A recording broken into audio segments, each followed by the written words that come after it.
고린도서 6장 10절에 다 덮어버렸죠. 근심하는 자 같으나 항상 기뻐하고, 그죠? 항상 기뻐하고. 데살로니가전서 5장 16절에서도 나오죠, 여러분. 항상 기뻐하라. 항상이라는 붙어 있어요. 이게 굉장히 중요하다는 거예요. 쉬지 말고 항상 범사에. 이게 뭘 가르치는 거죠? 이게 우리의 일상이어야 된다는 거죠. 어떤 의례, 어떤 형식, 어떤 틀이 아니고 그게 우리의 일상의 삶이어야 된다는 거. 그래서 이것이 우리의 삶의 태도요, 또 그것이 우리의 인격 안에 배어져 있는 그 자연스럽게 흘러나오는 것이어야 된다는 거예요. 기도하는 것도 그렇고 기뻐하는 것도 그렇고 감사하는 것도 그렇고 크리스찬의 어떤 표징이다. 보면 예수 믿는 사람들은 기뻐하는 사람이구나, 또 기도하는 사람이구나, 감사하는 사람이구나. 이것이 우리의 삶의. 그래서 중요한 것은 기뻐하라가 아니에요. 기도하라가 아니고 감사하라가 아니고 앞에 붙어 있는 게 중요하다는 거예요. 앞에 붙어 있는 거. 여러분, 기뻐하는 거는 누구나 할 수 있잖아요. 가끔. 또 기도도 하잖아요. 안 하는 사람 없잖아요. 감사도 하죠. 그런데 어떤 조건적인 그런 감사를 말하고 있지 않아요. 그래서 이건 삶의 태도죠. 삶의 태도. 그래서 항상 기뻐하는 거고, 이거는 조건적이지 않다는 거예요. 어떤 상황에 이렇게 영향을 받고 하는 것이 아니라 always, 계속적인 어떤 우리의 행동을 말하는 것이죠. 그것이 우리의 삶의 습관이 되어 있고 우리의 삶의 태도로 굳혀져 있고 그것이 우리의 삶의 모든 영역에서 그렇게 아주 딱 각인되어 있는 삶이 되는 것이죠. 자, 오늘 우리는 기쁨에 대해서 좀 생각해 보려고 그럽니다. 기쁨.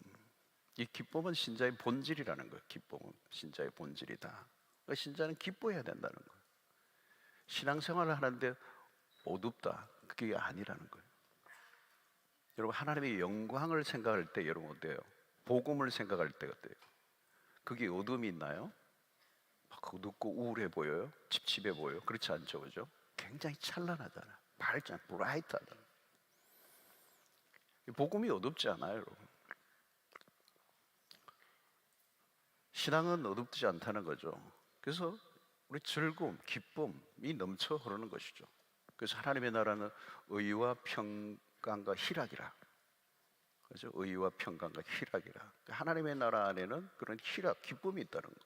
이것이 세상의 사람들과 구별되는 모습이죠. 그 중에서도 가장 뚜렷한 것이 기쁨이라는 것이죠. 여러분, 우리의 구원에 있어서도 그 구원은 기쁨의 회복입니다. 기쁨이 없던 삶에서 구원을 받은 것은 그 기쁨으로의 회복이에요. 만약에 기쁨이 없다면 구원받았다라고 하는 게 무슨 의미가 있겠어요, 여러분? 그죠? 자, 시편 51편 12절에 다윗의 곡이죠. 주의 구원의 즐거움을 내게 회복시켜 주시고 자원하는 심령을 주사 나를 붙드소서 그랬습니다. 구원의 즐거움이라는 단어를 썼어요. 구원의 즐거움. 그죠? 우리가 구원의 즐거움이라는 거예요. 구원을 얻은 사람들에게 찾아오는 당연한 어떤 우리의 삶의 정상이 있는데 그게 즐거움이라는 거예요. 시편 95편 1절 오라 우리가 여호와께 노래하며 우리 구원의 반석을 향하여 즐거이 외치자. 그래서 구원의 반석을 향하여 즐거이 외치자. 여기 즐거움이 나오죠. 시편 100편 2절에 보니까 기쁨으로 여호와를 섬기며 노래하면서 그의 앞에 나아갈지어다.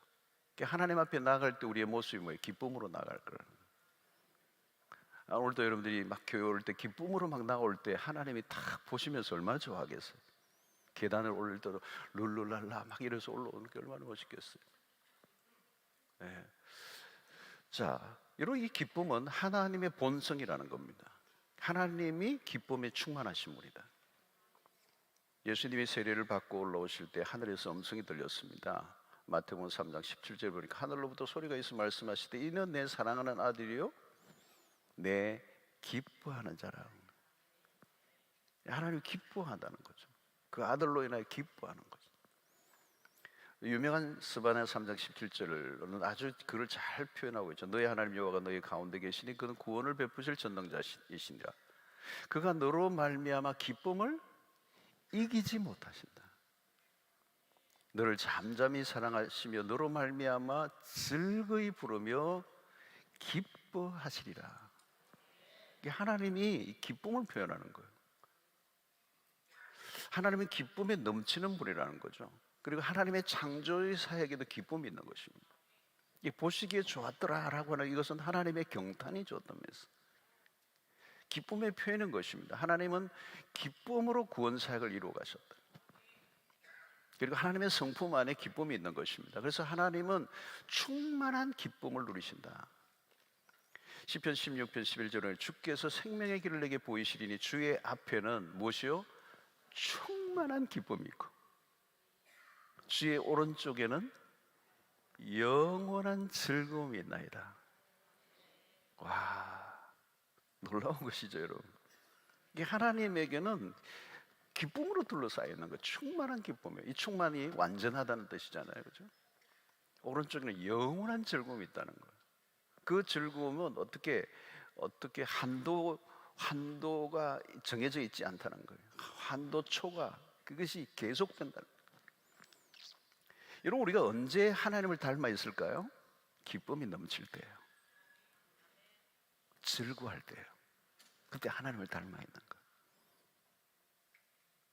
우리가 여러분 그 기쁨에 충만하신 하나님을 바라보고 살다면, 그분이 기쁨으로 충만하신 분이 우리의 믿음의 대상이라면 그분을 바라보고 살아가는 우리에게도 뭐가요? 기쁨이 있어야 되죠. 그건 당연한 거잖아요, 여러분. 자, 달란트의 비유를 좀 보면 마태복음 25장 11절에 있습니다. 그 주인이 이르되 잘하였도다 착하고 충성된 종아, 내가 적은 일에 충성하였음에 내가 많은 것을 내게 맡기리니 그 다음에 뭐예요? 내 주인의 즐거움에 참여할지어다. 여러분, 이거 많은 것을 맡기는 것도 굉장히 큰 축복이지만 블레싱이지만 더 큰 놀라운 것은 주인의 즐거움에 참여하는 거예요. 이게 복이에요, 복. 오늘 여러분 구원의 은혜가 이런 역사가 있기를 바랍니다. 뭐 다른 거 다 주어졌는데 뭐예요? 그 주님과 함께 즐거움이 없다면, 그죠? 그래서 이게 종말론적인 비유잖아요, 이 달란트 비유가. 그래서 5달란트, 2달란트 받은 자에 대한 주님의 칭찬과 상급이에요. 내 주인의 즐거움에 참여하라. 여러분, 주인의 즐거움에 참여하라는 말은 뭘까요? 주인은 즐거움 가운데 있다는 얘기잖아요. 주인이, 하나님이 즐거움 가운데 계시는 거예요. 그 너도 나의 즐거움에 참여하라는 거잖아요. 구원은 하나님의 즐거움에 참여하는 것입니다. 어두운 하나님을 여러분 생각할 수 있습니까? 불행한 하나님, 우울한 하나님 여러분 생각할 수 있습니까? 그렇지 않아요. 하나님은 즐거움 가운데 계신 분이세요. 그러므로 다른 어떤 것보다 이 주인의 하나님의 약속은 즐거움에 참여하는 것입니다. 하나님은 우리로 하여금 그 즐거움으로 초대하시는 거예요. 우리가 즐거움을 누리며 기쁨을 누리며 사는 걸 원하시죠. 구원의 즐거움. 다윗도 그 구원의 즐거움을 잃어버렸는데 그 즐거움이 회복되기를 원한다. 그러니까 구원의 완성은 뭐냐? 그 즐거움에 내가 동참하는 것을 말하는 것이죠.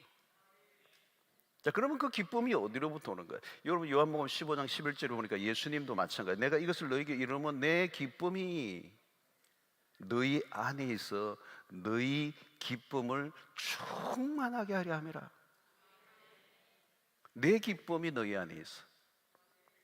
이런 주님과의 관계 속에서 가장 중요한 것은 주님의 기쁨을 공유하는 것입니다.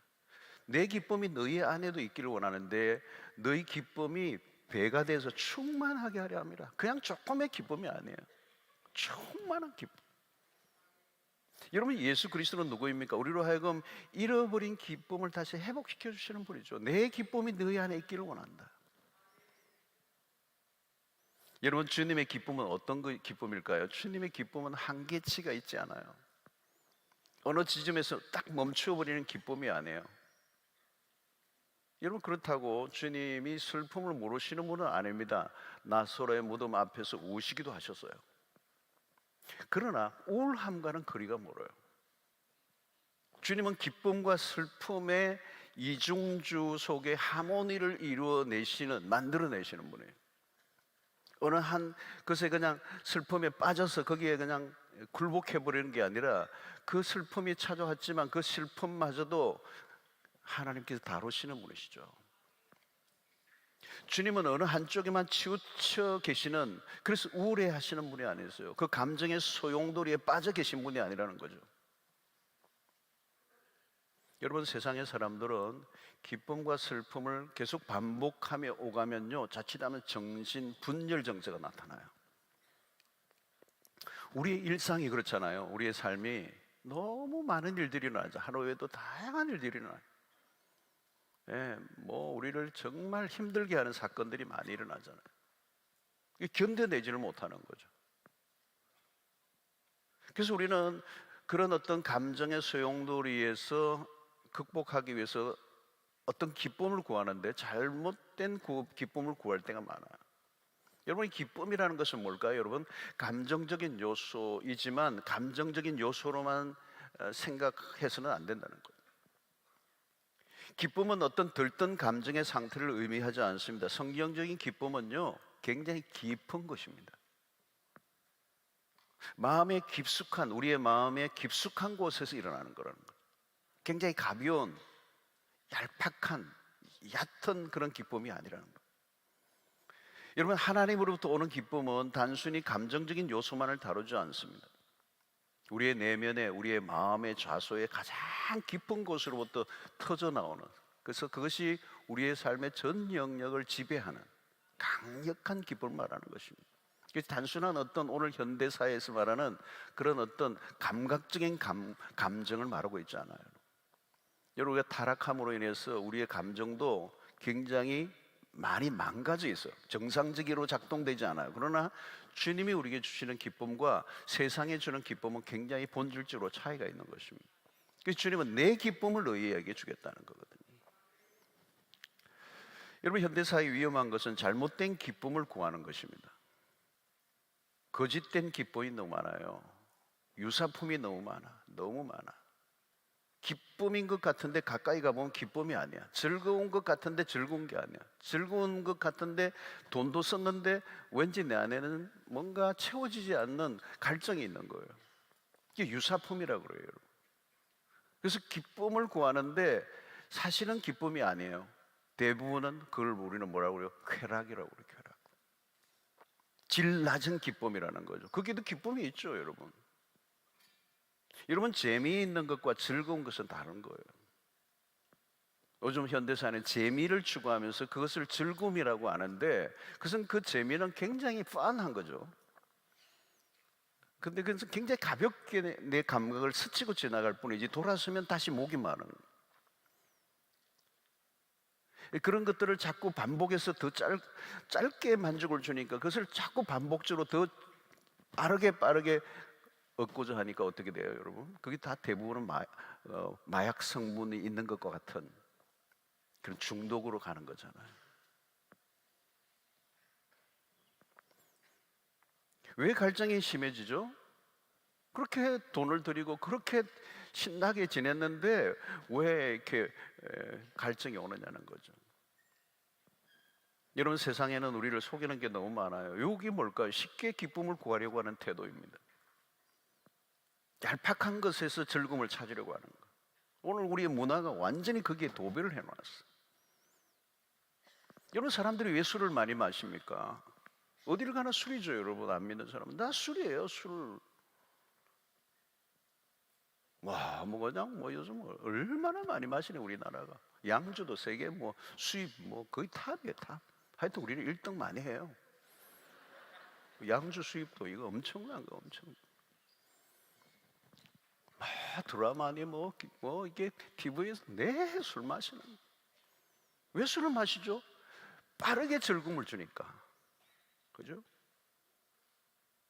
그 술이 주는 즐거움이 있죠. 경험해 보신 분들 아시죠? 경험을 해 보신 분들 여기 앉아 계십니다. 시침이 떼지 마시고. 그 먹을 때는, 마실 때는 뭐 술이 술술 넘어가면서 그냥 뭐 즐겁죠 뭐. 근데 깨면 금방 사라지잖아요 그게. 그러니까 또 마시는 거지. 유효기간이 너무 짧아요. 술이 깨면 괴로워요. 그러니까 어떤 분은 계속 취해 있대. 아침에도 술로 해장하대. 술로 해장. 참 희한한 해장도 다 있어요. 여러분, 술로 눌러놓은 감정이 오래 가겠어요 여러분? 그러니까 우울해지는 겁니다 여러분. 알코올 중독에 걸리면 우울증이 오는 겁니다. 그것으로 자신의 감정을 달래보았지만 진정한 기쁨이 오는 게 아니기 때문에 오히려 자기를 속이는 거잖아요. 여러분, 우리가 이 세상의 문화들은 전부 다 그런 것들이에요 여러분. 스포츠 열광하는 시대잖아요. 스포츠 대단하죠. 대단해. 그죠? 상상을 초월해요. 뭐 열광을 하고 말이죠. 우리나라 뭐 진짜 뭐 지난번 뭐 월드컵 4강 2002년 때는 막 진짜 나라 전체가 막 열광을 하고 막. 얼마 전에도 뭐 월드컵 했죠. 뭐 우리는 뭐 8강 16강 가기도 어려워요 사실. 4강은 꿈에도 꿀 수 없어요 사실은. 그리고 여러분 아무리 즐거워도 4년에 한 번씩 하니까 5번만 하면 20년 지나가요.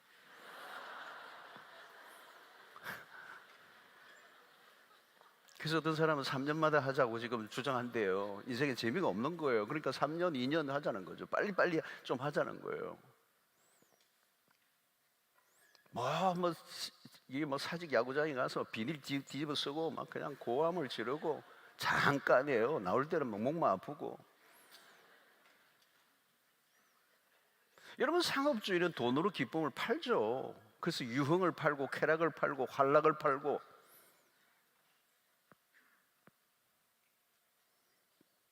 세상은 모두가 이 즐거움을 구해요. 왜 인간은 즐거움을 구하게 되어 있어요? 하나님이 그렇게 만들었다는. 근데 진정한 기쁨, 진정한 즐거움을 얻지 못하면 이 허접한, 갈증나게 하는, 우리를 몸을 망가뜨리고 인생을 망가뜨리는 그 즐거움에 내 인생을 다 걸어버리는 거예요.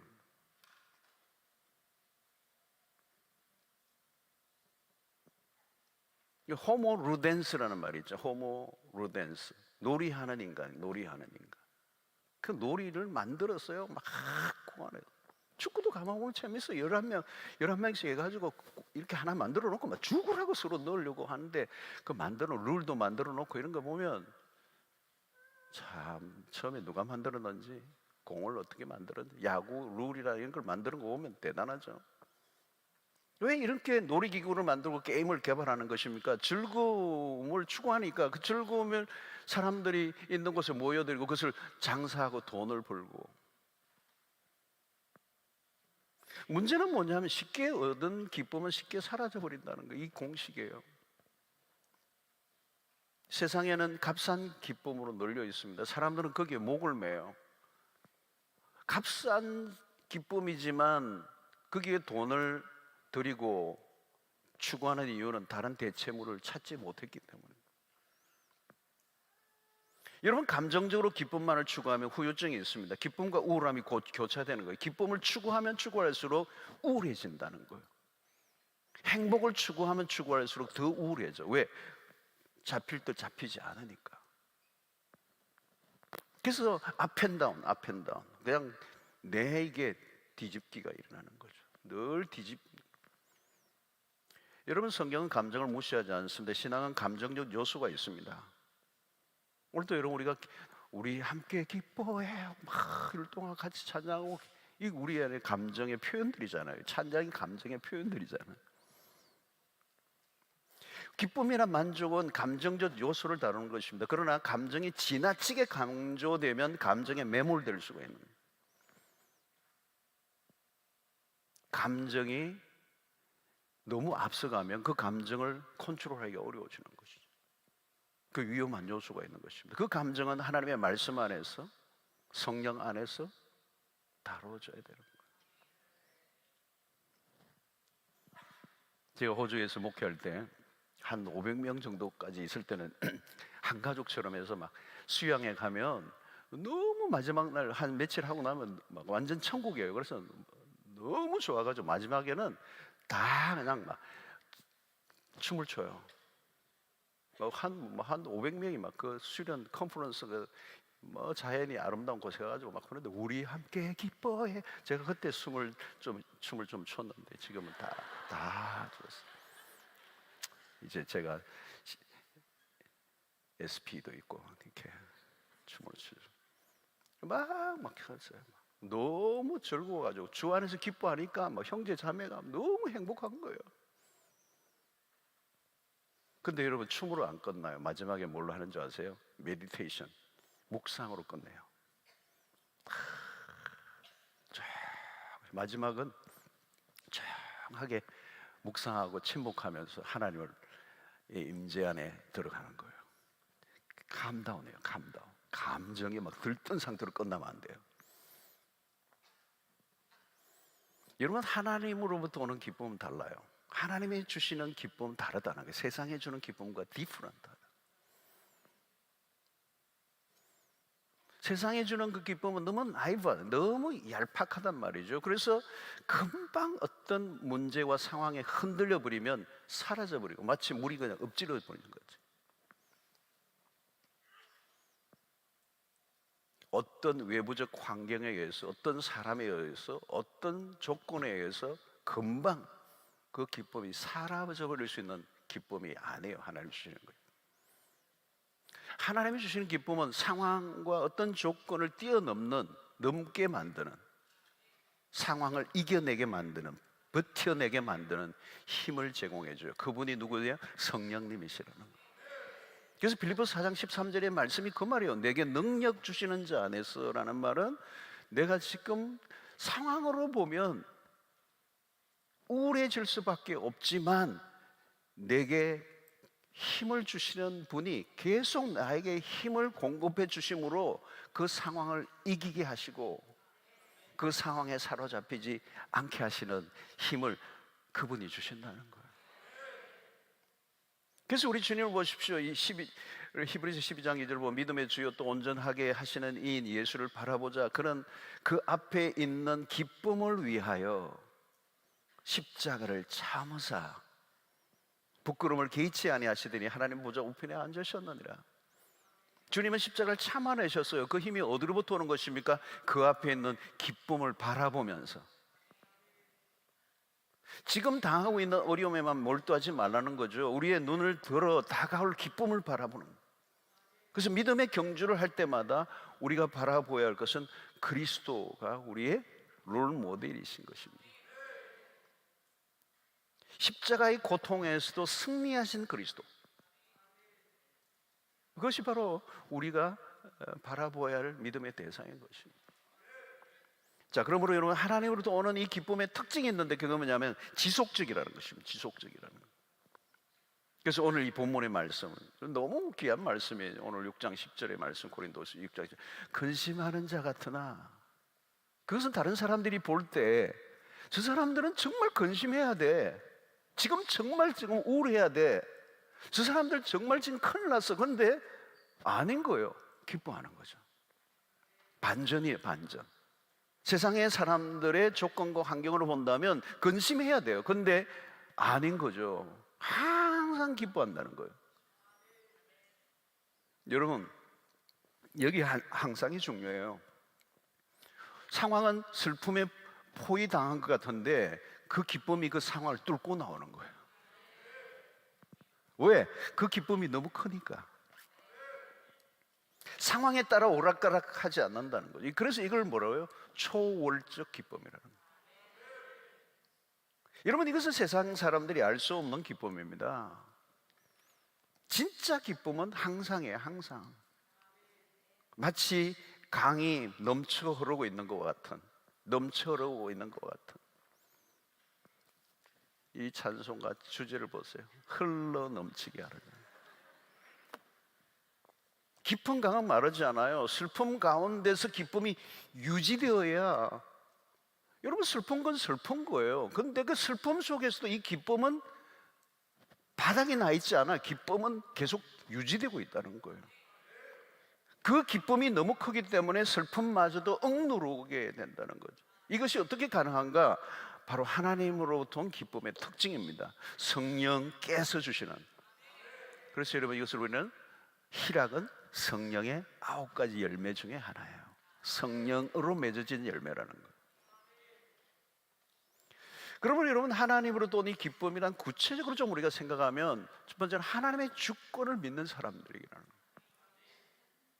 여러분, 하나님의 주권 할 때 굉장히 대표적인 구절이 하나 있는데 그것이 로마서 8장 28절의 말씀입니다. 우리가 알거니와 하나님을 사랑하는 자 곧 그의 뜻대로 부르심을 입은 자들에게는 모든 것이 합력하여 선을 이루느니라. 여러분, 이 구절은 너무 명구절이에요. 사실은 이 합력한다는 이 말은 마치 오케스트라의 지휘와 같아요. 오케스트라의 지휘자 아시죠? 그죠? 우리 정명훈 씨도 진짜 지휘 잘하잖아요. 우리 교회 지휘자들 잘하시잖아요. 이 지휘가 보면 뭐예요? 다양한 악기들을 그냥 지휘자의 손에 의해서 끌어내서 하모니를 이루잖아요. 그죠? 모든 악기들, 다양한 소리들을 하나의 완벽한 하모니를 만들어내는 거예요. 선율을 만들어내는. 그게 누구의 손에 돼 있어요? 지휘자의 손에 있는 거예요. 그러니까 합력하여 선을 이룬다는 말은 결국은 이 지휘자의 손끝에서 모든 게 결정되는 것처럼 오늘 우리의 삶에 다양한 사건과 파편적인 수많은 일들이 일어나서 그것이 우리의 인생을 망가뜨리는 것처럼 보이지만 하나님의 손길에 의해서 합력하여 선을 만들어내시는, 아름다운 선율을 만들어내시는, 해피 엔딩을 만들어내시는, 어떤 사건도 하나님의 손끝에서 벗어난 일이 없기 때문에 모든 것이 하나님의 손길 안에서 돌아가고 있는 거예요, 여러분. 그래서 우리는 우리의 현재 일만 바라보지 마세요. 상황에만 몰두하지 마세요. 그러면 기쁨을 잃어버려요. 믿음이란 뭘까요, 여러분? 하나님의 일하시는 손길을 보는 것입니다. 요셉이 그걸 봤잖아요, 여러분. 요셉이 그걸 봤어요. 요셉이 딱 보니까 하나님의 보이지 않는 손이 있는 거예요. 그게 움직이고 있다는 걸 본 거죠. 여러분, 이것은 믿음으로만 보는 것입니다. 하나님은 가만히 계시는 분이 아니에요. 합력하여 선을 이루어내시는 적극적인 의지적인 행동이 있잖아요. 하나님은 열심히 일하시는 분입니다. 하나님의 섭리예요. 모든 건 하나님의 섭리. 선하신 하나님이 선으로 결론을 맺으신다. 여러분, 하나님이 선하신 하나님을 믿습니까? 여러분, 이걸 믿으셔야 돼요. 하나님은 선하신 분이시다. God is so good. God is good이라는 말은 여러분, 그분은 선하시다. 언제? All the time. 항상, 언제나. 문제는 타임이죠, 타임. 반드시 때는 온다. 하나님은 작품을 만들고 계시는 거예요. 그리고 최악을 최선으로 바꿔 놓으시는 그 일을 위해서 시간이 필요한 거죠. 여러분, 오늘 우리는 그 하나님을 바라보면서 너무 근시안적으로 보지 말고 길게 보는 겁니다. 길게 보는 거예요. 오늘 또 여러분들이 기도하시는, 지금까지 오랫동안 기도했지만 이루어지지 않았던 문제들로 인하여 염려하고 계신 분들이 계실 거예요. 어쩌면은 내가 생각하는 것보다 더 상황이 어려워져 가고 있는 것처럼 느껴진다 할지라도 하나를 붙드세요. 하나님은 선하신 분이시다. 그분은 합력하여 선을 이루시는 분이시다. 요즘 보니까 그 지선아 사랑에 우리 그 지선 자매 있잖아요, 여러분. 뭐 교통사고 나가지고 뭐 40몇 분이나 수술을 하고 완전히 몸이 다 녹고, 그런 죽음의 고비를 수도 없이 지나가는 가운데서도 뭐 또 공부하고 한동대 교수로 있다가 지금 이대 자기 나온 학교의 교수로 다 들어갔죠. 그래서 이번에 신간을 하나만 책을 썼더라고요. 이 해피엔딩, 하나님의 행하시는 일들, 그 하나님의 얘기예요. 여러분, 하나님은 사건과 사건을 연결시키십니다. 사람과 사람을 연결시키십니다. 하나님은 융합의 기제이십니다. 결론을 하나님께 맡기는 거예요, 여러분. 선하신 하나님께 맡기는 거예요. 모르겠어요. 무슨 일이 일어날지는 몰라. 그러나 나는 하나를 믿습니다. 그분은 선하시다는 거. 그리고 그분이 우리의 인생의 결론을 맺으실 거라는 거. 우리의 끝은 우리가 결론 내는 게 아니라 하나님이 내신다는 거. 이걸 믿는 것입니다. 오늘 여러분 거기에 대한 믿음을 확실히 가지면 평안이 올 줄로 믿습니다. 기쁨을 빼앗기지 않을 줄로 믿습니다. 여러분, 우리에게 기쁨을 뺏어가는 것 중에 하나가 뭐예요? 믿음이 떨어질 때 뭐가 찾아오고? 염려가 오는 거예요. 염려가 오면 여러분 기쁨이 사라져요. 이 염려가 참, 여러분 이 염려를 다루셔야 돼요. 이 염려와 기쁨과는 굉장히 상관관계가 있어요. 이 염려가 오면 기쁨은 사라지는 거예요. 기쁨이 오면 염려는 사라지는 거예요. 예. 염려가 왜 찾아오죠, 여러분? 자, 마태복음 6장 34절은 그러므로 내일 일을 위하여 염려하지 마라. 예수님이 하신 말씀이에요. 내일 일은 내일이 염려할 것이요, 한날의 괴로움은 그날로 족하니라. 내일의 것을 오늘로 당겨오지 말라는 얘기 아니에요? 내일은 내일이 염려할 것이요, 이 말은 다르게 표현하면 내일은 하나님께 맡겨라. 우리는 내일을 알 수가 없어요. 내일은 그냥 우리의 시간이 아니에요. 우리가 그것을 어떻게 컨트롤할 수 없어요. 그냥 하나님의 시간이에요, 내일은. 그래서 내일 일을 내일에 맡길 수 있는 사람은 누굴까요? 하나님을 신뢰하는 사람. 미래는 그냥 하나님께 맡기는 게 아니에요. 하나님에게 내일을 맡긴다면 우리가 해야 될 일은 딱 하나예요. 그래서 6장 33절과 4절이 굉장히 연관성이 있는 거잖아요. 33절에 뭐가 있어요, 여러분? 그런즉 너희는 먼저 그의 나라와 그의 의를 구하라. 그리하면 이 모든 것을 너에게 더하시리라. 그의 나라와 그의 의를 구하는 삶을 사는 것입니다. 단순히 염려하지 않고 사는 것으로만 안 돼요, 여러분. 그의 나라와 그의 의를 적극적으로 구하는 삶. 여러분, 이렇게 구한다, 그의 나라와 그의 의를 구하라라고 할 때 이 구하라는 것은 굉장히 스트롱한 워드예요. 굉장히 강한 단어예요. 구하라. 이건 한 번 구하고 끝내버리는 게 아니에요. 지속적으로 끊임없이 구하는 것을 말하는 거예요. 그러니까 하나님의 나라와 의를 구하는 삶을 적극적으로 살아가는 삶을 살아가는 거. 우리가 할 일은 그거라는 거. 오늘 할 것은, 오늘 내가 하나님의 나라와 의를 구하는 것, 하나님의 나라에 우리 인생을 거는 것. 하나님의 나라는 건 뭘까요? 지금이 아니라 하나님 미래에 이루어질 소망까지 내가 바라보고, 지금은 절망적인 상태이지만 궁극적으로 승리케 하실 하나님을 기대하고, 그 완성된 하나님의 나라가 결국은 올 것이고 하나님의 백성은 결코 실패하지 않을 것이라는 확신을 가지고 오늘 주어진 자리에서 하나님을 위해 살아가는 거예요. 믿음 생활 하는 거예요. 교회 섬기는 사람 섬기고, 교사하는 분 하고, 오늘 성경 읽고, 오늘 기도할 자리에서 기도하고, 이웃을 사랑하고, 도울 일 있으면 돕고, 하나님의 뜻대로 살아가는 거예요. 그러면 끝은 하나님의 결론을 내신다는 거예요. 이 믿음을 가지셔야 돼요.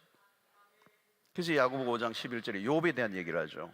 보라, 인내하는 자를 우리가 복되다 하나니 너희가 욥의 인내를 들었고 주께서 주신 결말을 보았거니와, 주께서 주신 결말을 보았거니와, 주는 가장 자비하시고 긍휼히 여기시는 이시니라.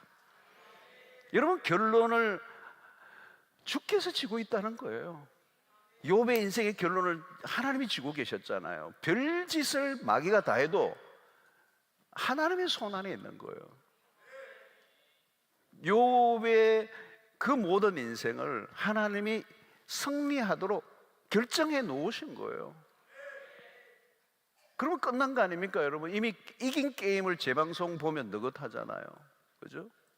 이미 이긴 게임을 내가 알고 있는데 왜 절망해요, 여러분? 끝이 안 보이니까. 끝이 보여도 그 끝이 현재보다 더 못하면 절망을 하는 거죠. 그러나 믿음의 사람은 달라요. 욥은 결론을 누가 지고 있다는 걸 알았어요? 하나님이 지고 있다는 걸 알았다는 거죠. 여러분, 우리 인생의 결론은 내가 내는 것도 아니고요, 다른 사람이 내리는 것도 아니고요, 어떤 단체가 내리는 것도 아니고요, 전적으로 하나님이 결정 내리신다. 그것에 대한 믿음을 가지고 있어야 돼요. 그게 뭐예요, 여러분? 무슨 사상이죠? 절대 주권 사상이에요. 하나님의 절대 주권. 절대라는 표현은 아무 데나 쓰는 게 아니에요, 여러분. 하나님에게 쓰는 겁니다. 미래에 다가올 하나님의 나라를 갈망하는 사람은 현재적인 나라에 하나님의 나라를 누릴 줄 아는 사람이에요. 그래서 염려하지 않아요, 여러분. 그냥 주어진 것에 감사하고요, 일상의 천국을 누리며 사는 거예요. 그게 범사에 감사하는 거고, 쉬지 말고 기도하는 거고, 항상 기뻐하는 삶이에요. 지금 이 순간 주어진 현실이 하나님이 나에게 주신 선물로 믿고 오늘 인조이 하는 거예요. 오늘 이 시간, 오늘, 내일 말고 오늘 그냥 천국을 누리며 사는 거예요. 하나님의 통치를 받고 하나님의 말씀대로 살고 내가 해야 될 역할에 최선을 다하고. 여러분, 미래가 우리는 확실하게 보장된 삶이기 때문에 현재가 불안하죠. 여러분, 현재가 불안한 사람들의 특징이 뭔지 아세요? 미래가 불안한 거예요. 미래가 보장이 없어요. 근데 우리는 미래가 보장돼 있어요. 매일매일 기쁨으로 사는 거예요. 한순간 한순간이 귀한 것입니다, 여러분.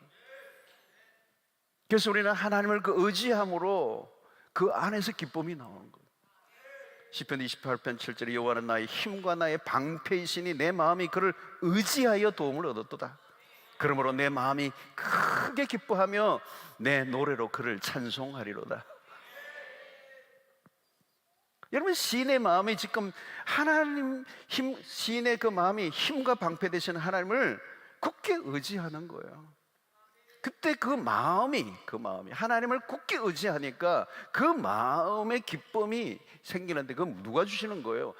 의지하는 자에게 주시는 하나님의 기쁨이란 말이죠. 그러면 여러분, 하나님을 의지한다는 것은 어떤 것입니까? 내 삶에 일어나는 일들에 대해서 반항하지 말고 하나님의 손길을 의지하는 것을 말하는 것입니다. 하루에도 별일이 다 일어나요. 그런데 여러분, 다 잊으시고요, 우리는 하나님의 보이지 않는 손길만 바라보는 거예요.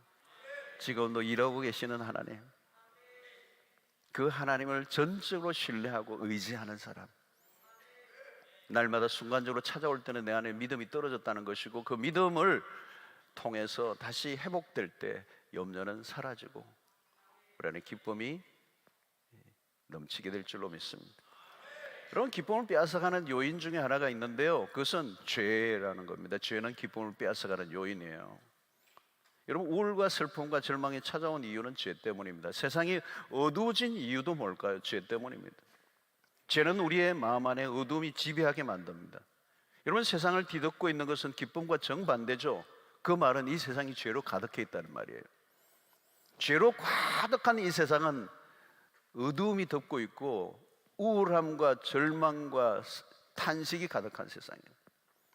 여러분, 죄는 기쁨과 반대편으로 우리를 몰고 갑니다. 죄 문제를 해결하지 않고는 기쁨을 아무리 추구하려고 해도 안 돼요, 여러분. 죄는 우리에게서 기쁨을 빼앗아가는 거예요. 그래서 여러분, 죄를 반복해서 계속 지으면 어때요? 그게 우울함이 오는 겁니다. 기쁨이 나도 모르게 자꾸 새 나가는 거죠. 자꾸 새 나가요. 뭘 해도 기쁨이 없어. 여러분, 죄가 뭡니까? 그러면 죄는 불순종이에요.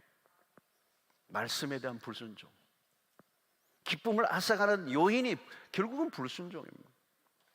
그러면 여러분, 기쁨은 언제 옵니까? 답은 간단하죠. 순종의 삶을 살 때.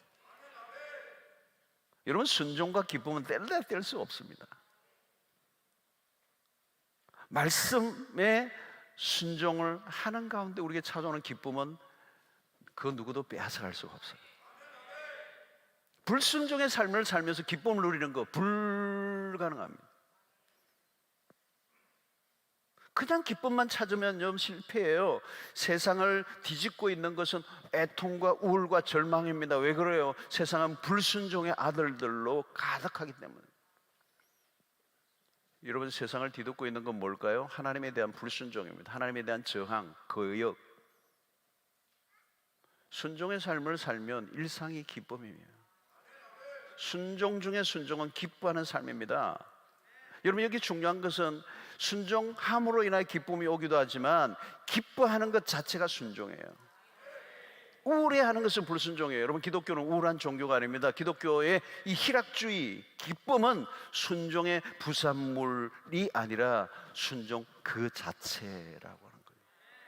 그래서 여러분, 항상 기뻐하라. 순종하셔야 돼요. C.S. 루이스는 그런 말을 했어요. 모든 그리스도인의 의무는 최대한 행복을 누리는 것이다.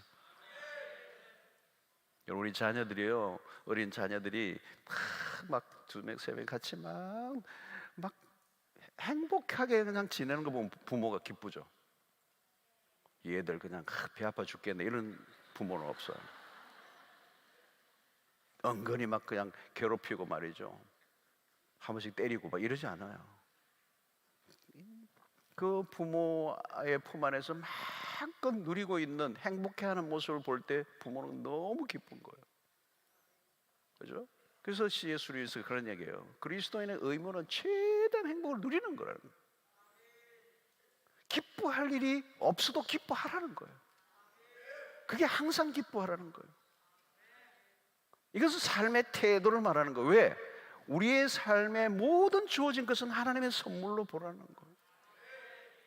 삶에 대한 긍정적 태도를 가지라는 거예요, 여러분. 여러분, 그냥 벚꽃이 막 피어 있는 걸 보고 그냥 벚꽃 좋네 이러고 끝나면 안 돼요, 여러분. 이 봄에 피어가 이게 다 하나님의 선물이에요. 우리에게 주신 선물이에요.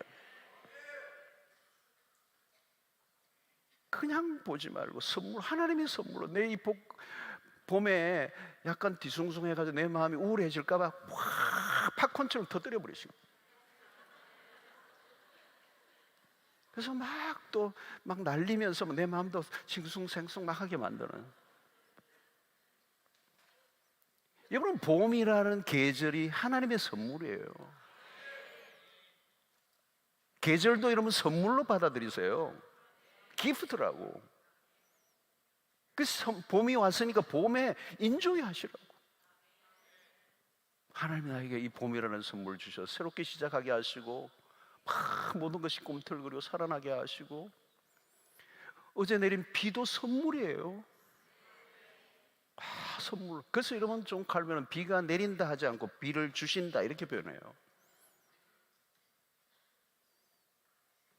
여러분, 믿음의 여러분들이 곁에 있는 믿음의 이 친구들 다 하나님이 주신 선물이에요. 얄궂은 운명이 아니고 나에게 선물로 주신 거예요. 여러분, 옆에 그 친구 엄청난 선물이에요.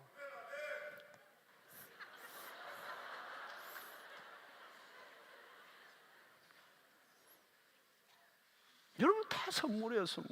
다 선물이에요. 여러분, 인조해 하시라고요. 여러분, 이 수영록의 선물이에요. 선물. 여러분들이 선물로 주신 교회예요.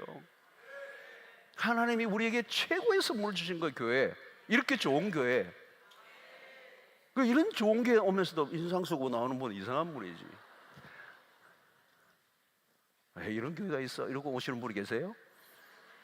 너무 좋은 거예요. 하나님 주신 선물이에요.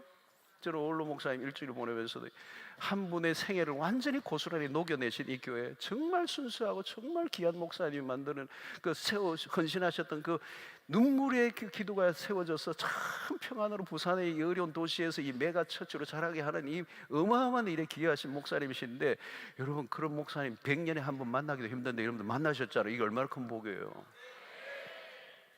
선물이에요, 선물. 어떤 분은 선물 포장지도 안 뜯어놔. 뭔지도 몰라. 발로 차고 다녀.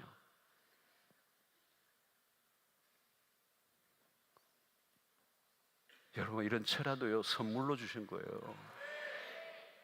얼마나 놀라워요. 여러분, 이 철야 없으면 어떡하시게요? 못 살걸요? 상당히 많은 분은 우울증 걸릴걸요? 이 철야에 와서 기뻐하고 찬양하고 기도하고 함께 이렇게 기도하는 이런 공동체 안에 여러분, 내가 신앙생활 하는 것 자체가 얼마나 축복이에요, 여러분. 여러분, 이 창조된 세계를 바라보면서도 막 누리시라고요. 봄을 선물로 받아들이는 사람은 여름도 선물이 와요. 곧 또 다른 선물이 오는 거예요. 여름이 올 거예요. 근데 여름은 지겨운 여름이 아니잖아요, 여러분. 하나님이 선물로 주신 거예요. 가을이 오고요, 겨울이 오고요. 여러분, 가장 중요한 기쁨은 어디로 볼 거예요? 우리가 창조된 목적에 따라 살아갈 때 그 기쁨이 오는 것입니다. 벚꽃이 그 봄에 온 거리에 피어나서 많은 사람들의 기쁨과 그런 즐거움을 주는 것처럼 그 존재의 목적이 꽃이 피는 거잖아요, 여러분.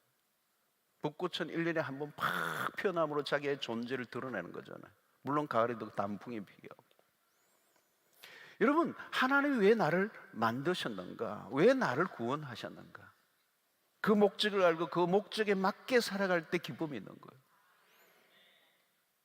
여러분, 우리 아이들에게도 해줄 수 있는 최고의 부모의 선물은 그걸 찾게 해주는 겁니다. 뭐 공부 잘하는 게 중요한 게 아니고 그 아이를 하나님이 왜 이 땅에 태어나게 하시고 그 아이에게 주신 그 아이만에게 뭔가 심어 놓으신 뭐를 찾게 만드는 거예요. 춤 잘 추면 그거 춤추게 하는 거예요. 계속 공부시키면 안 돼요, 여러분. 춤추는 아이인데 계속 부드럼해가지고 막 공부만 시키면 어떻게 해요, 여러분? 공차는 친구는 공차야죠. 축구해야지, 축구. 여러분, 우리는 하나님의 영광을 위해 창조되었습니다. 이사야 43장 7절에 내 이름으로 불려지는 모든 자 곧 내가 내 영광을 위하여 창조한 자를 오게 하라. 그를 내가 지었고 그를 내가 만들어내리라. 여러분, 우리 안에 확실한 DNA가 하나 있어요. DNA, 그건 뭐냐? 하나님의 영광을 위하여 살아가고자 하는 소원이에요. 그게 죄로 인하여 지워져 버렸거든요.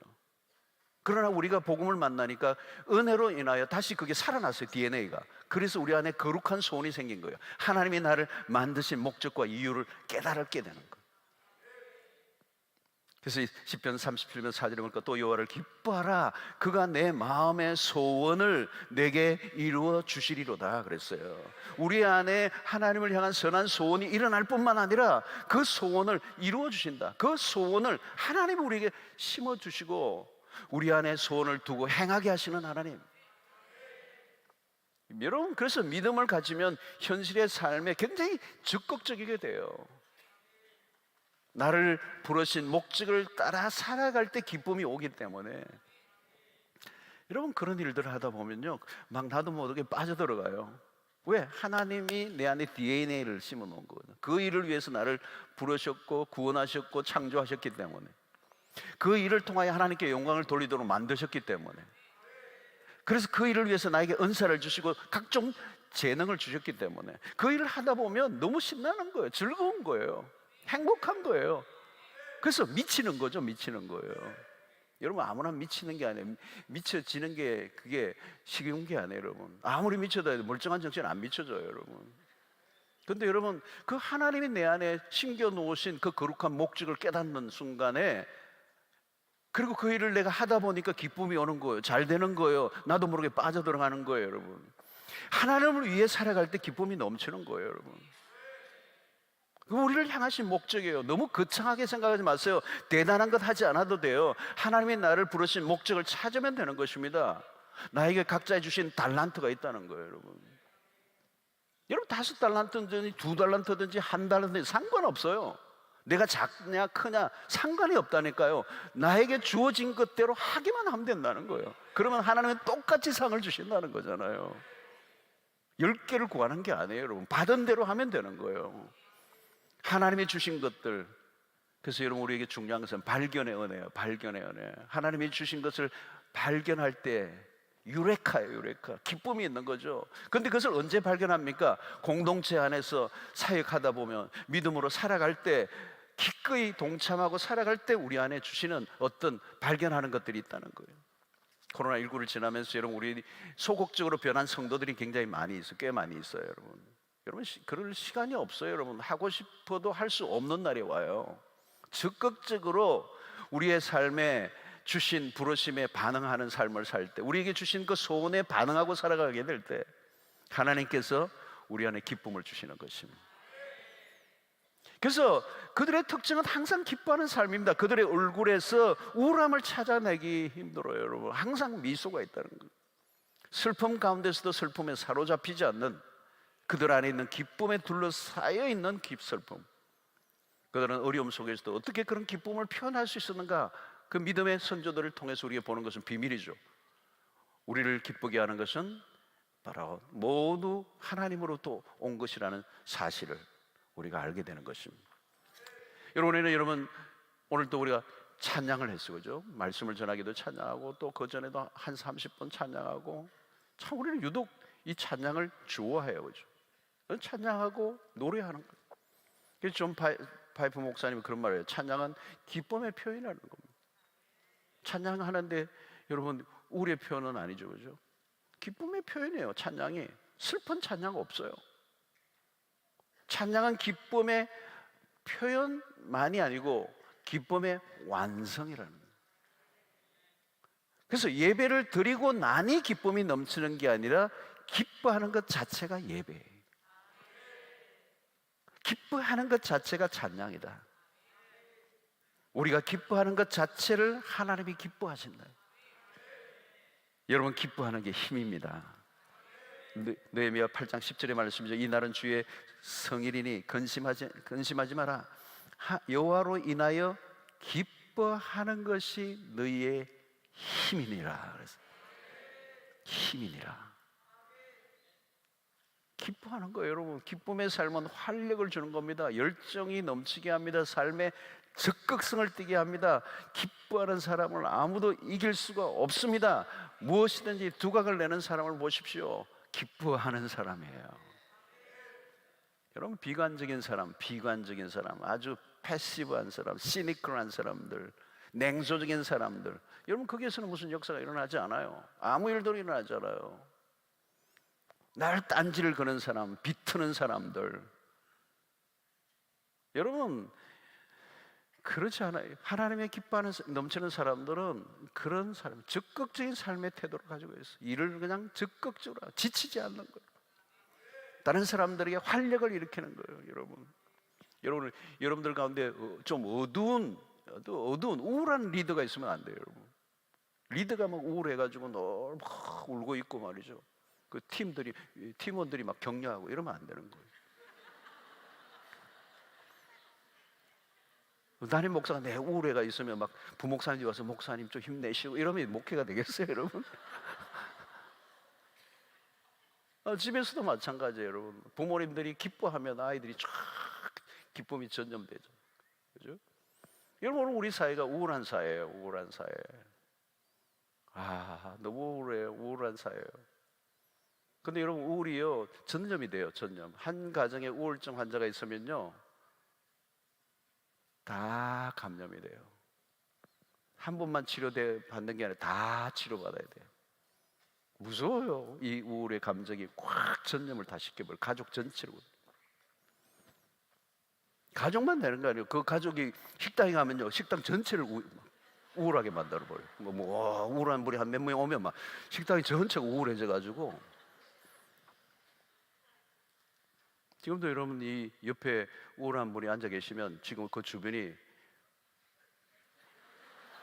웃을 때도 조심하면서 웃어요. 이분이 기분 나빠하는 거 아니냐 그러고 나만 웃고. 옆에 여러분 우울하고 안 웃고 있는 분이 한 분 있으면 느껴져요.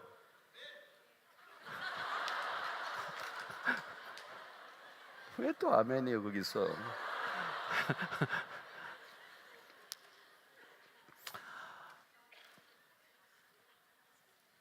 지금 다 웃을 때 안 웃는 분.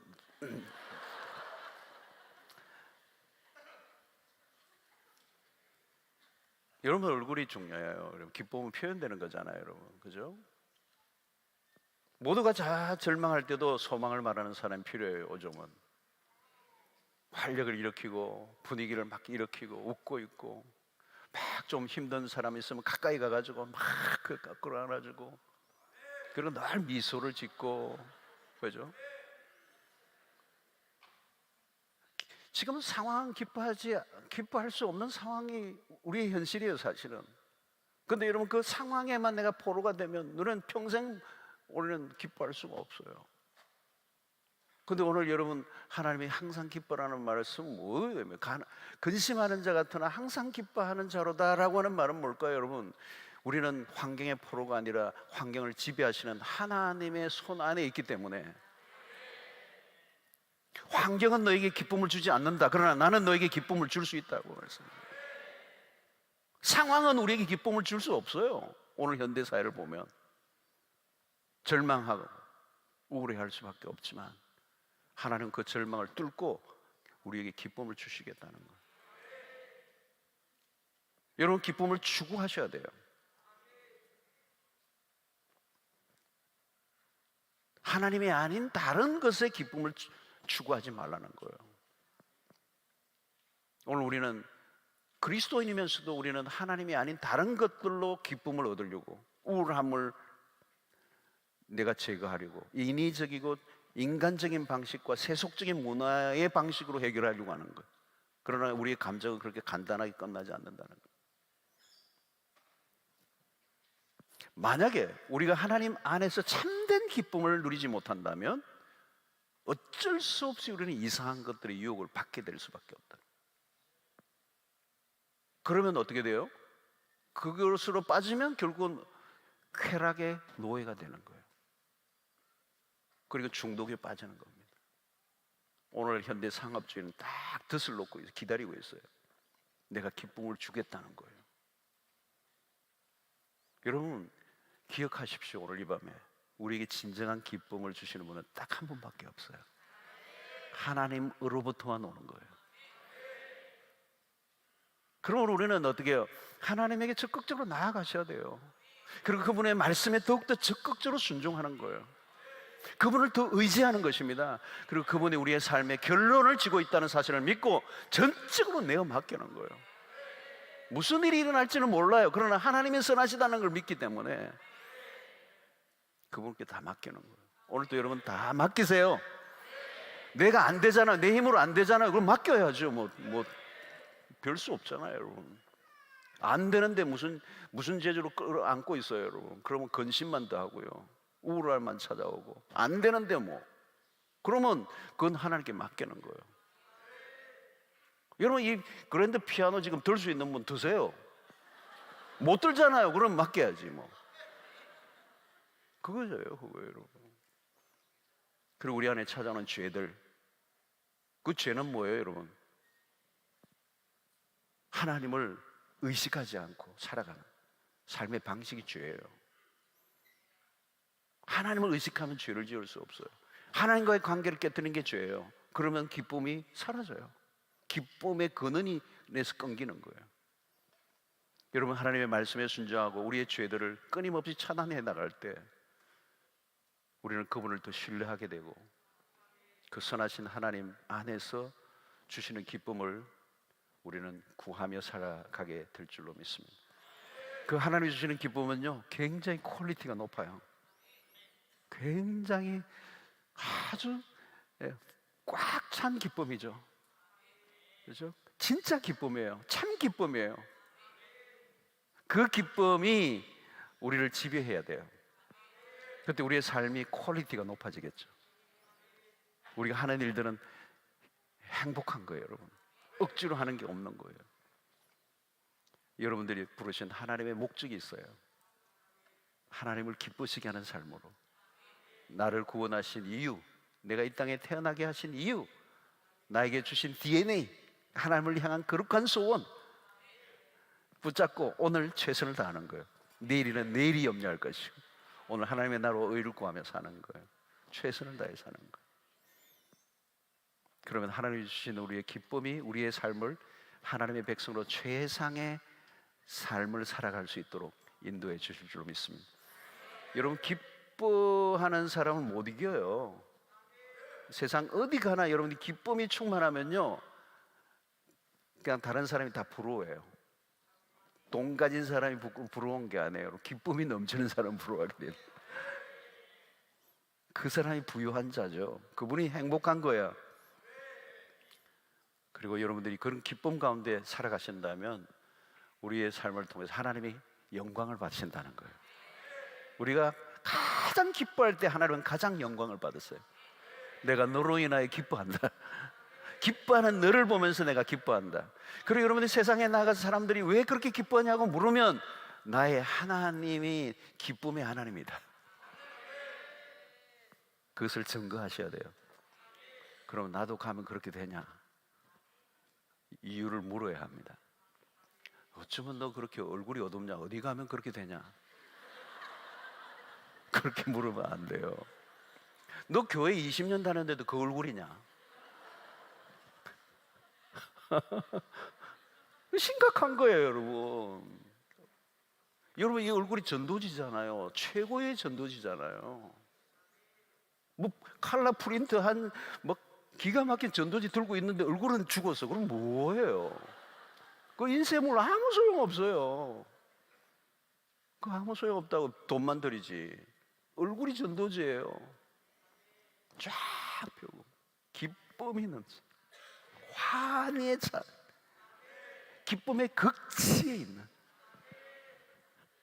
그냥 충만한, 어떤 슬픔도 뚫고 들어올 수 없는 만큼 강력한 하나님의 기쁨이, 내 기쁨이 너희 안에 있어 너희 기쁨이 충만하게 하리라. 그러면 세상을 이길 줄로 믿습니다.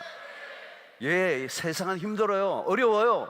힘든 일 너무 많아요. 그러나 하나님이 주시는 기쁨은 초월적 기쁨이라는, 이 기쁨을 누리는 은혜가 있게 되기를 축원합니다. 자, 찬양 하나 하고 기도하며 나가겠습니다. 193장, 이 세상을 살아가는 동안에